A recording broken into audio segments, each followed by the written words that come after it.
El jueves dimos a conocer aquí la historia del secuestro de Norberto Ronquillo, 22 años, estudiante de la Universidad del Pedregal. Lo secuestraron el martes, se pagó un rescate el miércoles y esta madrugada apareció su cadáver tirado en algún lugar de la Ciudad de México.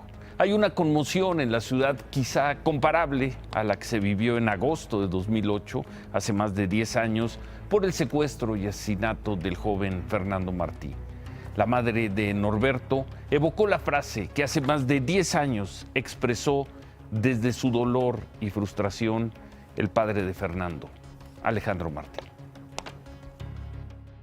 Es mi hijo y en verdad yo creo que así sería o así es.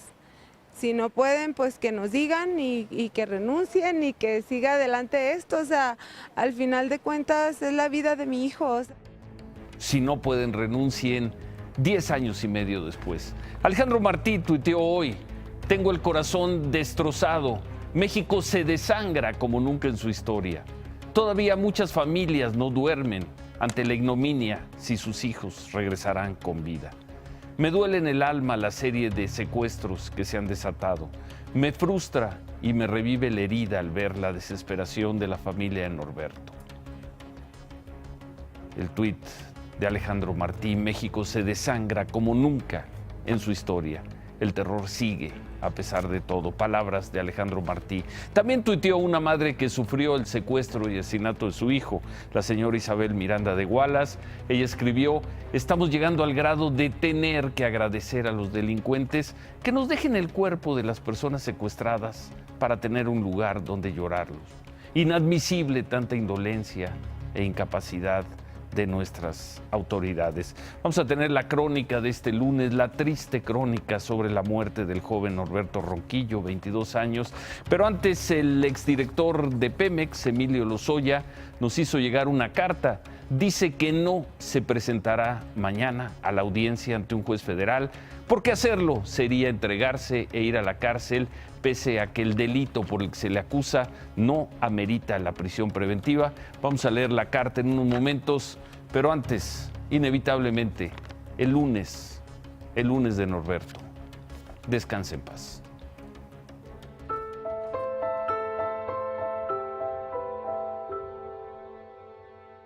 Que a pesar de que esta ciudad cuenta con mucha gente mala,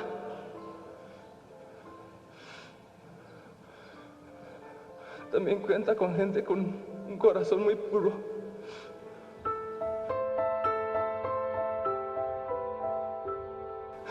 Y él está en un mejor lugar.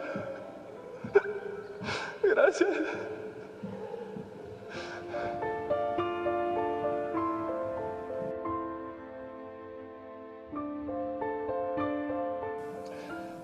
Quiero agradecer a todos los que están aquí. Gracias a la familia por dejarnos estar cerca. Les reitero mi apoyo incondicional.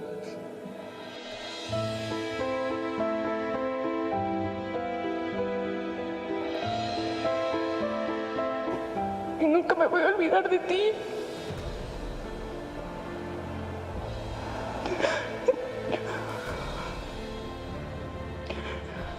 Te amo y te agradezco todo. Y te voy a extrañar todos los días.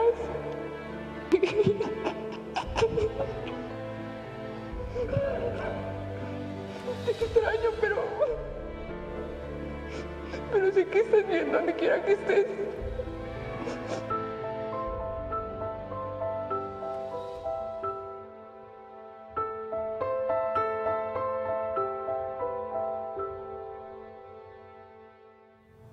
El dolor por Norberto. Al mediodía, la Procuradora de Justicia de la Ciudad de México dio más detalles de cómo fueron las horas posteriores al secuestro de Norberto, secuestrado el martes en la noche.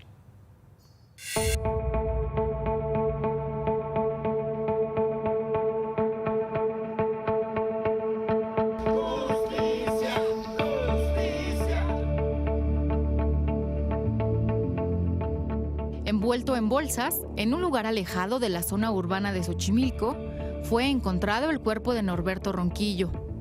Anoche una llamada anónima al 911 alertó a la Procuraduría de Justicia de la Ciudad de México sobre un cadáver en la colonia Las Cruces. El joven fue reconocido por sus familiares por la ropa que llevaba el día de su secuestro. De acuerdo con la investigación, el secuestro de Norberto habría ocurrido tan solo 10 minutos después de que salió de la Universidad del Pedregal. Justo a esa hora fue cuando los familiares de Norberto recibieron la primera llamada de los secuestradores. Les pedían 5 millones de pesos. El auto del joven fue encontrado solo 20 minutos después de esa llamada. El Yaris blanco donde viajaba Norberto estaba en la calle Arenal, solo a 2 calles de la casa donde vivía Norberto. Las llaves del auto estaban tiradas en la banqueta. La Procuraduría de Justicia informó que las cámaras del C5 más cercana de donde se encontró el auto de Norberto no funciona. Además, asegura que investigarán la versión de los familiares de Norberto, que señalan que los policías que encontraron el auto no lo resguardaron y, en cambio, pidieron al primo de Norberto que se llevara el auto a su casa y que después hiciera la denuncia. Aquí lo que falló es que en el radio y en una emergencia dijeron, pues es un secuestro, vaya y presente su denuncia. Si en ese momento se hubieran activado realmente los protocolos de emergencia, otra cosa estaríamos hablando. Nosotros queremos que la muerte de Norberto sirva para que esos protocolos de emergencia se den y que nadie más pueda ser abandonado a su suerte en un momento que se denuncia de inmediato una muerte. Por eso fue que hasta las 12:41 de la madrugada, 3 horas después de la llamada de los secuestradores, que los tíos de Norberto lograron interponer la denuncia ante la Procuraduría de Justicia de la Ciudad de México. Sin embargo, 14 minutos después pidieron a la Procuraduría que no interviniera, pues habían llegado a un acuerdo con los secuestradores. Les entregarían 500,000 pesos. El primo de Norberto, Osvaldo, fue el encargado de entregar el dinero. Uno de los secuestradores le pidió que manejara hasta Calzada de las Bombas. Ahí le ordenó que se bajara en un lavado de autos, que cruzara la calle y lanzara el dinero atrás de una reja, dentro de un terreno junto al Centro de Desarrollo Comunitario Cafetales. Esa fue la última llamada de los secuestradores. Prometieron que liberarían a Norberto en Canal de Chalco, a 10 minutos de donde se dejó el dinero, pero no ocurrió. La Procuraduría sospecha que Norberto fue asesinado minutos después de haber sido secuestrado. Estamos también esperando la necropsia para ver exactamente o aproximadamente la hora en que murió, ¿sí? Por el estado de descomposición que tiene, podemos estar hablando de probablemente esa misma noche.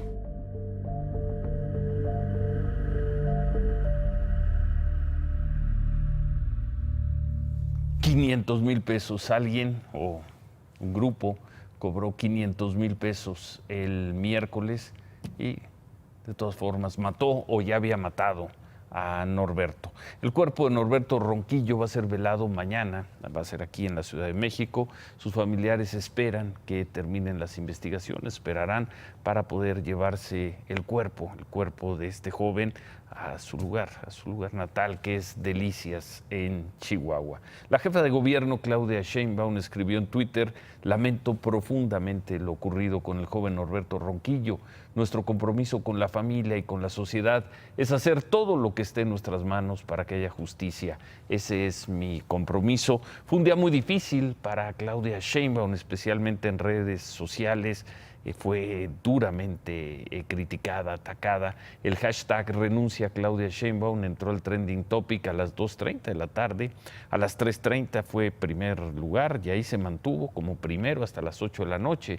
Estuvo en el primer lugar unas 5 horas y hasta hace unos minutos había tenido una interacción de casi 20,000 usuarios. Vamos a regresar a este tema, el tema de Claudia Sheinbaum. Es un gobierno que está empezando, tiene 5 años y medio adelante.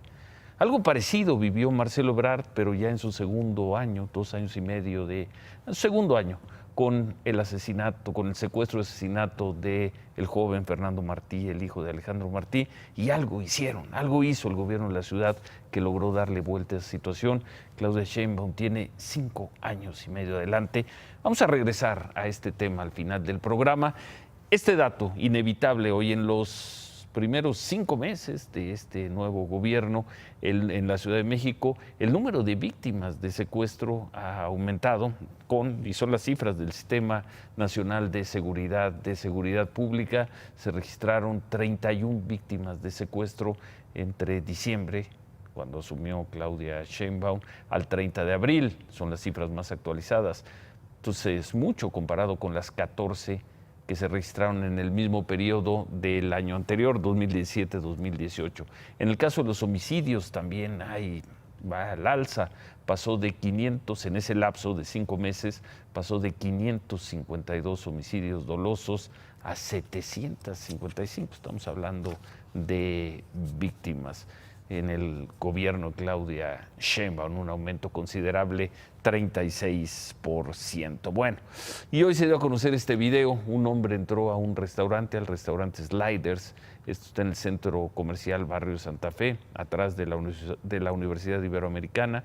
Se acercó a las personas de una mesa, sacó un arma, se llevó sus pertenencias. Los hechos ocurrieron ayer. La Procuraduría de Justicia de la ciudad informó que está investigando el robo, a pesar de que nadie presentó denuncia ni reportaron el robo a la policía.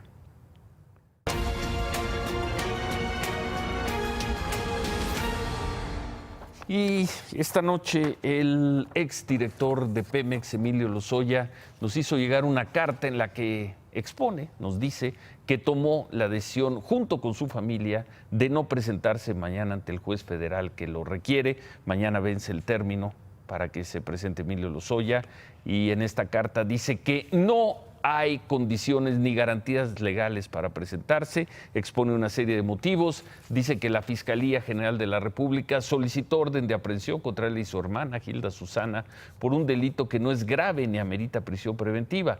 Esta situación, dice Lozoya, es ilegal, toda vez que él pudo ser requerido solo mediante un citatorio. Emilio Lozoya dice también que le ha negado copia de los registros que obran en la carpeta de investigación para saber de qué se le acusa.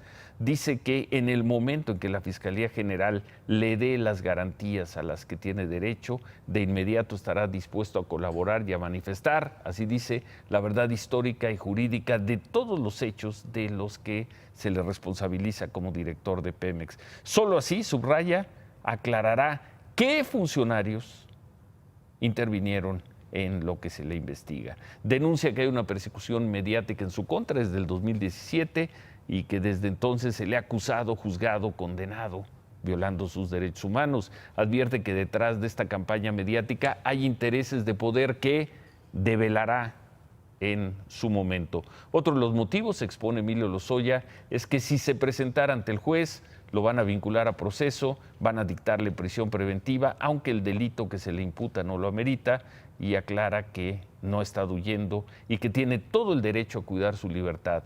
Insiste finalmente que estas acciones son una persecución política y acusa que la Unidad de Inteligencia Financiera de la Secretaría de Hacienda, en forma arbitraria e ilegal, ha bloqueado no solo sus cuentas bancarias, sino las de su esposa, su madre y sus empresas legalmente constituidas. Para Emilio Lozoya, la divulgación reciente de supuestas propiedades suyas en Ixtapas y Guatanejo y de viajes personales en aeronaves oficiales son acusaciones infundadas contra él y su familia, y que no tiene ningún respaldo legal esas acusaciones.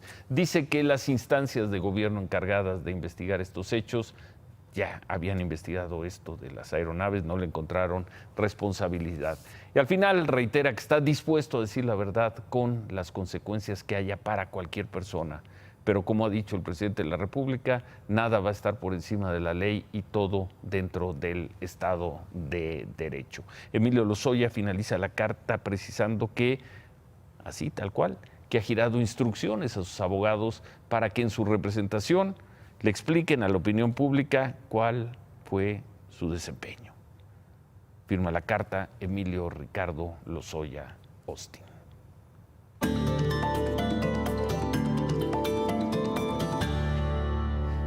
La historia de México y Estados Unidos, la historia la crisis que se conjuró el viernes con la firma de ese acuerdo, pero el fin de semana Donald Trump soltó la lengua, dijo muchas cosas, aseguró que el acuerdo con el que se evitó que Estados Unidos le impusiera aranceles a todos los productos mexicanos, aranceles que se iban a imponer hoy, bueno, que el acuerdo incluye aspectos que no se dieron a conocer.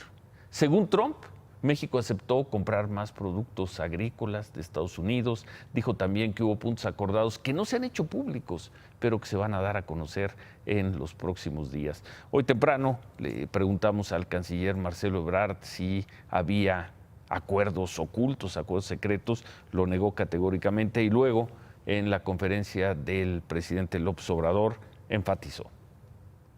No hay ningún acuerdo de ninguna especie que no se haya dado a conocer. Todo esto que estoy diciendo se dio a conocer desde el viernes, solo que lo estoy detallando, ¿no? Pero eso es lo que acordamos. Es decir, es un acuerdo migratorio. Lo comercial no está en este documento. No hay ningún acuerdo de ninguna especie que no se haya dado a conocer. Por la tarde, el presidente Donald Trump insistió. We have an agreement on something that they will announce very soon. It's all done. And they have to get approval, and they will get approval. If they don't get approval, we'll have to think in terms of tariffs or whatever. But I want to thank Mexico, and we do have one other thing that will be announced at the appropriate time, but they have to get approval from their legislative body. What is it? Why are the Mexicans denying it then? I don't think they'll be denying it very long. It's all done. Insistió Donald Trump de que hay un acuerdo secreto. Marcelo Ebrard lo aclaró, nos enseñó el documento y nos dijo, no hay ningún acuerdo secreto, el documento que conocen, ahí está todo. Hubo luego dudas sobre los plazos en que se van a dar para evaluar las medidas que están en ese acuerdo. Se habló de 90 días, lo que precisó hoy Marcelo Ebrard es que en 45 días, dentro de un mes y medio, por ahí del 24 de julio, comenzarán a revisarse los resultados de las medidas para reducir la migración a Estados Unidos. Si los resultados no son los esperados, se van a analizar medidas adicionales para frenar la migración. Esta fecha es para hacer una primera revisión. Hay que recordar que el plazo pactado para que funcione o no este acuerdo es de 90 días. El presidente López Obrador habló el sábado con Donald Trump y dijo que acordaron conversar nuevamente cuando se cumplan los 90 días. Por cierto, hoy también se informó que desde enero son más de 11,000 migrantes los que el gobierno de Donald Trump ha regresado a México y que siguen desde México su proceso de asilo en Estados Unidos. El vicepresidente de Estados Unidos, Mike Pence, y el secretario de Estado, Mike Pompeo, resaltaron el compromiso de México de enviar a 6,000 elementos de la Guardia Nacional a la frontera con Guatemala. Pero hoy todavía no hubo presencia de la Guardia Nacional en la frontera sur. Los migrantes siguen cruzando a México desde Tecumán a través del río Suchiate sin que haya un despliegue de elementos federales. Por cierto, la Guardia Nacional tendrá un cuartel en el municipio de Suchiate, a 10 kilómetros de la frontera. Mientras que en la carretera panamericana, se mantienen los retenes del Instituto Nacional de Migración. Los operativos están siendo acompañados por soldados del ejército, elementos de la Marina. Los migrantes detenidos son trasladados a la estación migratoria Siglo XXI en Tapachula y desde ahí se inicia su proceso de repatriación. Mientras también hay migrantes que llegaron a Tapachula antes de los retenes y que duermen, afuera de la delegación de la Comisión Mexicana de Ayuda a Refugiados, la Comar. Los migrantes hacen fila para tramitar una visa humanitaria que les permita transitar por México.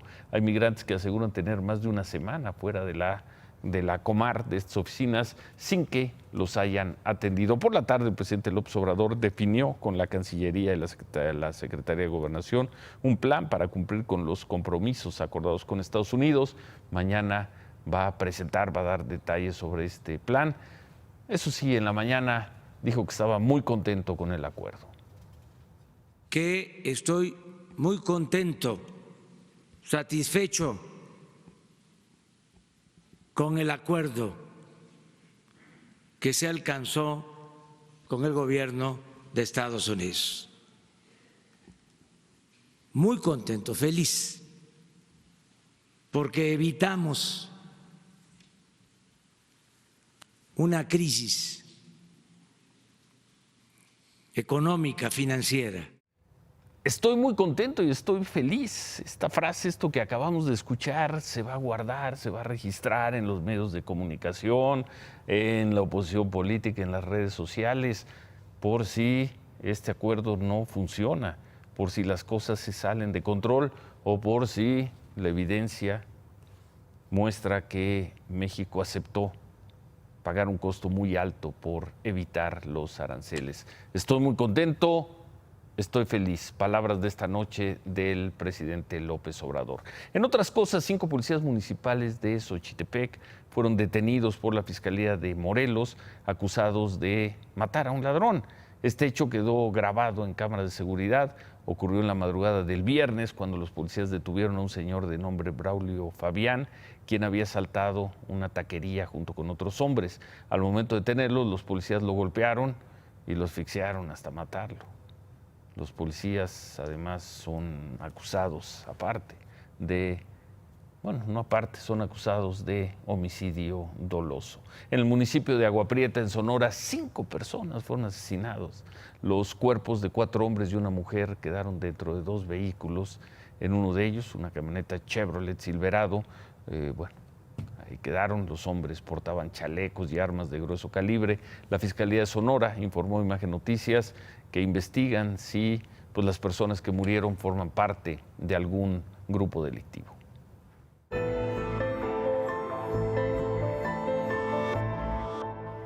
Hace un par de semanas, cuando se dio la crisis en los centros de salud pública, en los hospitales, en los institutos nacionales de salud, visitamos, entre otros hospitales, el Instituto Nacional de Enfermedades Respiratorias. Vimos las condiciones tan difíciles en las que estaban trabajando. El personal reportaba desabasto de insumos, de medicamentos, que les faltaba lo primordial. Ahora tienen que enfrentar otro problema.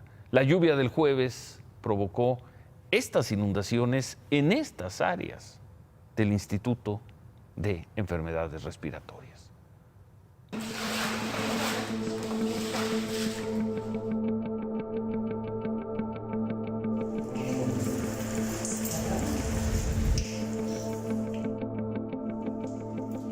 Estas imágenes fueron tomadas por los trabajadores del Instituto Nacional de Enfermedades Respiratorias.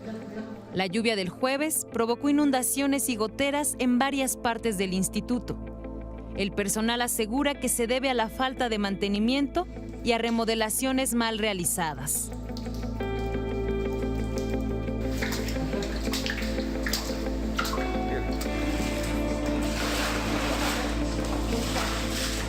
En el pabellón 3, donde se atienden a los pacientes con cáncer en vías respiratorias, el agua llegó hasta los cuartos.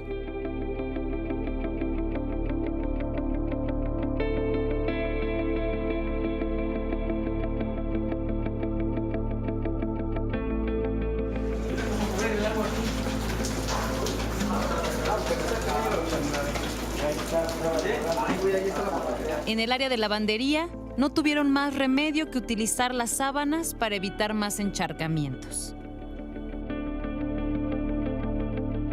Lo mismo ocurrió en el pasillo que conecta a las 6 salas donde están internados los pacientes. Por aquí, tienen que ser transportados en camillas o sillas de ruedas.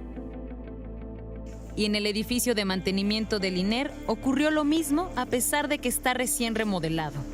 El agua se filtró por las paredes y plafones.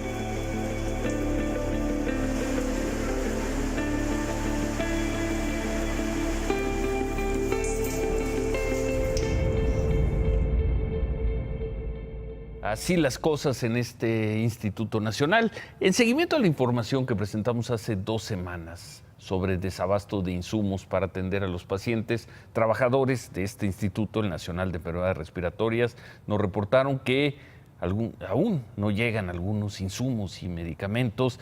Dicen que todavía les faltan cubrebocas de alta eficiencia, sondas, baños secos, cloro, entre otras cosas. Bueno, y como lo adelantamos aquí hace una semana, la Comisión Nacional de los Derechos Humanos concluyó que el gobierno federal violó los derechos de niños, trabajadoras y padres de familia por el recorte de presupuesto que hicieron a las estancias infantiles y el cambio que se hizo en sus reglas de operación.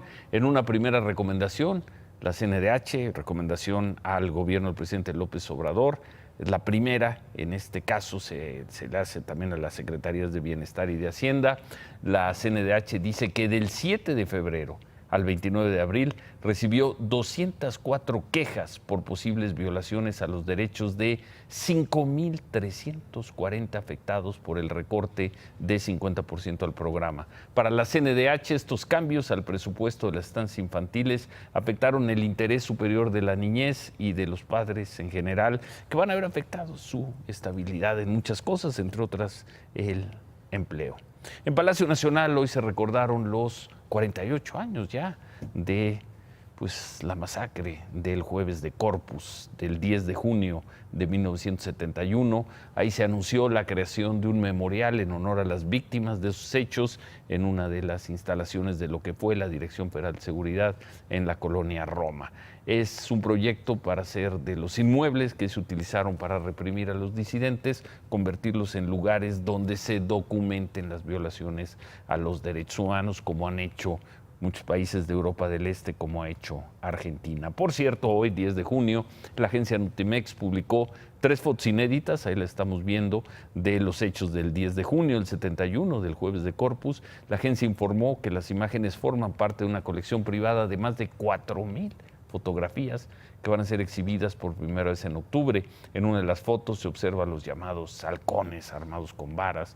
En las otras 2 se ve la agresión de los halcones contra estudiantes. Recuerdan mucho la recreación de estos hechos que hizo recientemente Alfonso Cuarón en su multipremiada película Roma. En otras cosas, Nazón Joaquín García, el líder de la Iglesia La Luz del Mundo, detenido la semana pasada, volvió a comparecer hoy ante la Corte Superior de Los Ángeles. Sus abogados pidieron aplazar la acusación formal en su contra para buscar que la fianza de $50 millones que se le fijó pueda ser rebajada. La Fiscalía de California, por su parte, pidió al juez prohibir a los abogados de Nazón intercambiar información con miembros de la Iglesia para evitar que identifiquen e intimiden a víctimas o testigos. El juez ordenó volver a la corte el viernes 21 de junio para la presentación formal de los 26 cargos contra el líder de la Iglesia de la Luz del Mundo. ¿Qué más tenemos, Paula?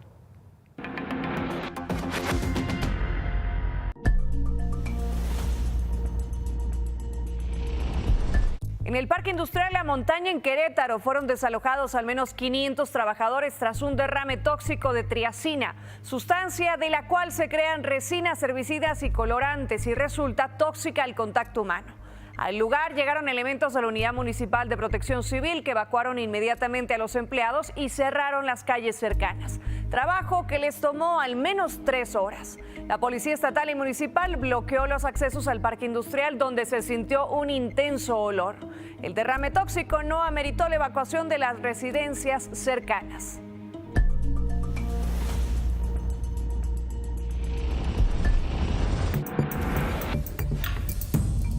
Sor Juana Inés de la Cruz se despide de los billetes de 200 pesos, como informó el Banco de México. En el nuevo billete de 200 pesos, que tenía el rostro de la poetisa, será reemplazado por Miguel Hidalgo con un estandarte que se convirtió en la bandera del ejército insurgente y representa el inicio de la Guerra de la Independencia. Los billetes actuales no dejarán de estar en circulación, ya que su reemplazo será paulatino.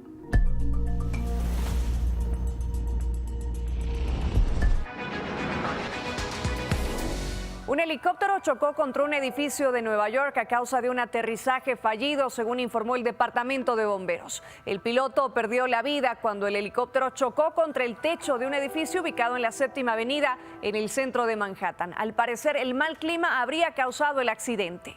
El gobernador de Nueva York, Andrew Cuomo, informó que no habían indicios de un acto terrorista. Y el presidente Donald Trump anunció en Twitter que estaba al tanto del choque después de una rápida respuesta de los servicios de rescate y ofreció cualquier tipo de ayuda.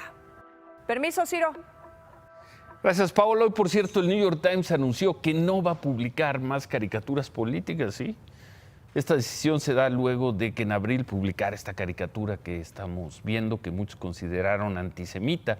Es una caricatura del primer ministro de Israel, Benjamín Netanyahu, como un perro guía y con una estrella de David en el cuello atrás, pues ahí lo ven. a Donald Trump con el kippah judío. El comité editorial del New York Times calificó esta caricatura como intolerante y cortó por lo sano. Sí, era lógico que el tipo de cambio se recuperara casi 2%, que a los mercados les fuera bien, que hubiera muchas de estas buenas señales, pero una vez que ya pasó la cruda del viernes de todo lo malo que pudo haber ocurrido en torno a los aranceles, en torno al impacto a sectores como el automotriz, como el agrícola, hay que empezarnos a preguntar en cuál es el saldo real. Uno, sigue la posibilidad de que Estados Unidos en cualquier momento aplique aranceles, en 45 o en 90 días o en 180 cuando les dé la gana. Punto número 2, no cambia nada estructuralmente en la economía mexicana.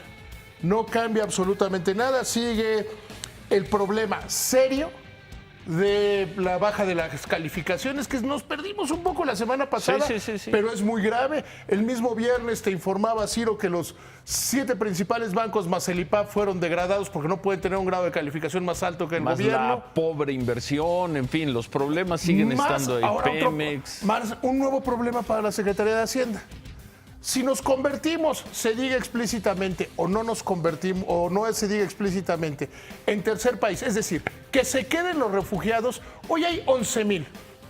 Si cumple López Obrador su promesa de darles 6,000 pesos, son 800 mil millones de pesos al año. 800 millones, de casi 1,000 millones de pesos, 800 millones, casi 1,000 millones de pesos. Y si se llega a los 70,000, la cifra se sale de control. ¿De dónde va a salir ese dinero? Una nueva presión para la Secretaría de Hacienda. Que hoy el rumor que había en la tarde es que a lo mejor la Secretaría de Hacienda comienza a emitir deuda. La Secretaría de Hacienda dice, tenemos prohibido emitir deuda. Entonces, ¿de dónde va a salir el dinero?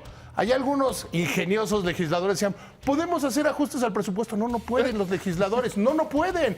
Pueden aprobar el presupuesto del 2020. Pero este problema es de mañana, ¿de dónde va a salir el dinero para mover a la Guardia Nacional? ¿De dónde va a salir? Entonces siguen creciendo las presiones de gasto para el gobierno en una economía que va cada vez más y más y más despacio. Entonces? Pues entonces hay que prepararnos porque quizá cuando se den los datos al segundo trimestre la economía estará en recesión, 2 trimestres consecutivos de baja y se requieren medidas contracíclicas. Mándame el remate para que te diga cuáles pueden ser. ¿Ya? ¿Ya, de una vez? ¿Ya, de una vez? Pues remátala, David.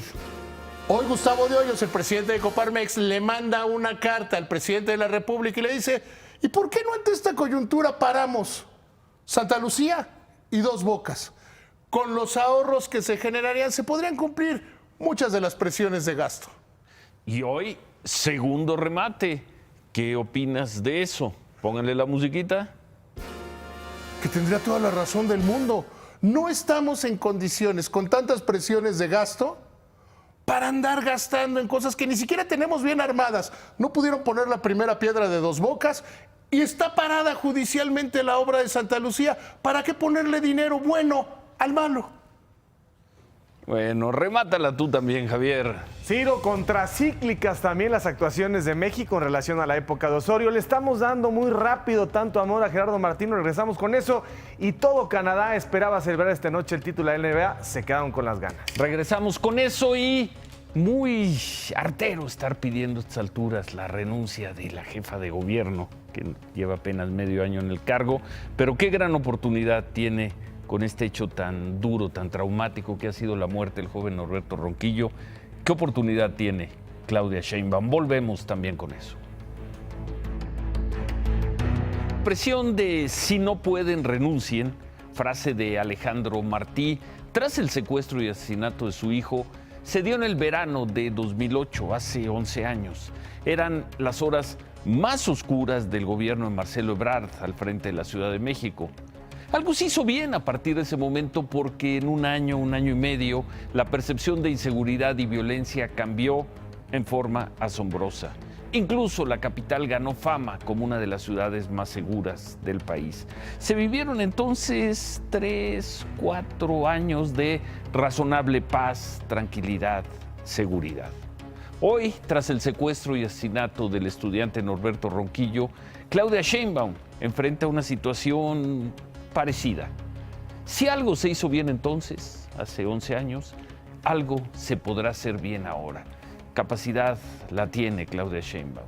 Esta tragedia, esta crisis puede ser también una formidable oportunidad para corregir, redefinir y entregarle a los ciudadanos algo que ella más que nadie debe anhelar: razonable paz, tranquilidad, seguridad. Capacidad la tiene y tiene 5 años y medio para desplegarla. Imagen Noticias con Ciro Gómez Leiva, lunes a viernes 10:30 p.m. Participa en Imagen Televisión.